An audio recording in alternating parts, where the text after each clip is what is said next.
energy was electric. Wow. It's outdoor, matagal na sila nakatayo.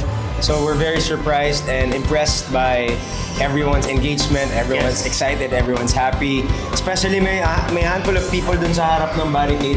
Talaga every song kumakanta sila. So Kabisado nila yung lyrics ng mga songs namin. we had a fun time. Yeah, and ang nagustuhan ko sa crowd dito sa Tarlac ay ang gaganda ng mga ngiti nila. Hi Tarlaceños, Nawanistas, maraming salamat sa pagpunta kahit na medyo maulan ngayon, pumunta talaga kayo. And thank you for supporting us and we hope na mas marami pa kaming shows dito sa Tarlac. Yeah, thank you for a beautiful experience dito sa Tarlac and we hope to come back soon. Yes!